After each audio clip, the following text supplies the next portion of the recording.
Boston, AP, gusty winds and falling temperatures have plunged the East Coast into a deep freeze as people dig out after a powerful nor'easter dumped mounds of snow, flooded coastlines and knocked out power to tens of thousands.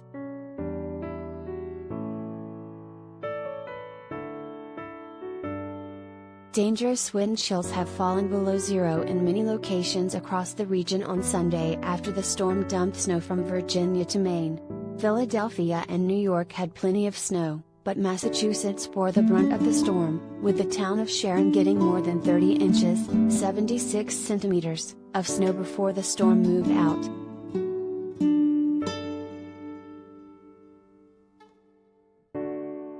The wind continued raging as over 100,000 lost power, mostly in Massachusetts, hampering crews' ability to work on overhead lines. No other states reported widespread outages.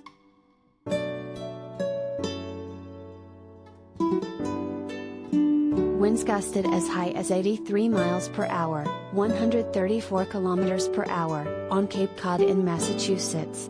It scoured the ground bare in some spots and piled the snow into huge drifts in others. Coastal towns flooded, with wind and waves battering North Weymouth, south of Boston, flooding streets with a slurry of frigid water, according to video posted on social media. Other videos showed a street underwater on Nantucket and waves crashing against the windows of a building in Plymouth.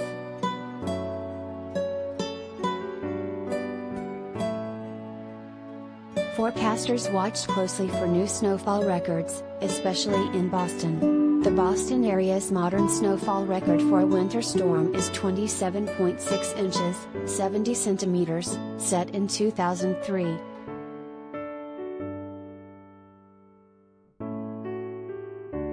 The city tied its record for biggest single-day snowfall on Saturday, with 23.6 inches, 60 centimeters, the National Weather Service said.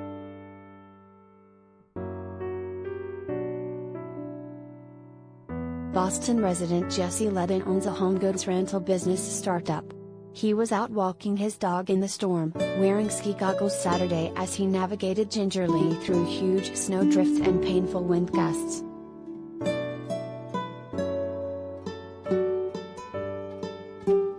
It's pretty intense with the winds getting up to 70 miles, 112 kilometers, an hour. As for the depth, it's pretty deep in spots with the wind and the snow drifts, but it's pretty nasty out and I definitely wouldn't want to be driving. So it's nice to be able to walk through these huge snow drifts and in pretty tough conditions, Ledden said.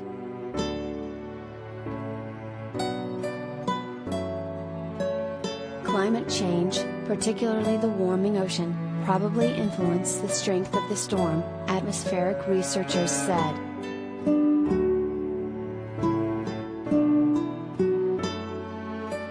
Much warmer ocean waters are certainly playing a role in the strengthening of the storm system and increased moisture available for the storm, said University of Oklahoma meteorology professor Jason Furtado. But it isn't the only thing.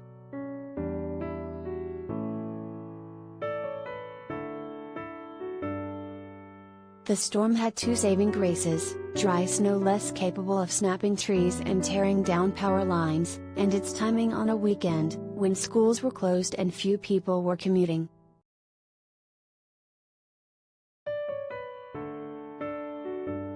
Parts of 10 states were under blizzard warnings at some point: Maine, New Hampshire, Massachusetts, Rhode Island, Connecticut, New York, and New Jersey, along with much of the Delmarva Peninsula in Delaware, Maryland, and Virginia.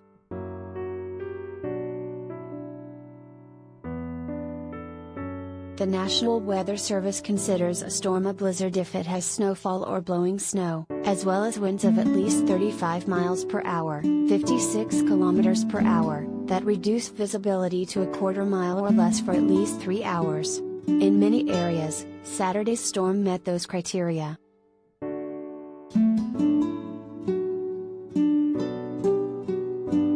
Rhode Island, all of which was under a blizzard warning, banned all non-emergency road travel.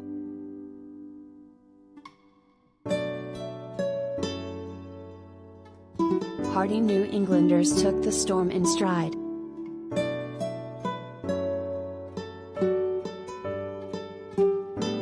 Dave McGillivray, race director for the Boston Marathon, jokingly invited the public to his suburban Boston home on Saturday for a free snow shoveling clinic.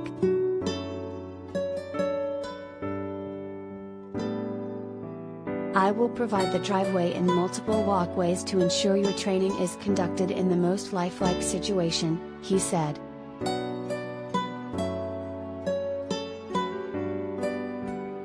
Washington and Baltimore got some snow but were largely spared. The worst of the nor'easter was expected to blow by Sunday morning into Canada, where several provinces were under warnings.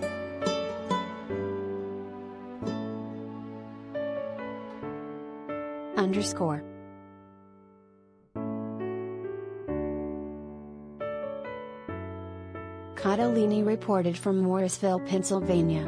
Contributing to this report were Associated Press journalists Rodrigo in Boston, David Collins in Hartford, Connecticut, Jeff McMillan in Scranton, Pennsylvania, Seth Bornstein in Kensington, Maryland, and Ron Todt in Philadelphia.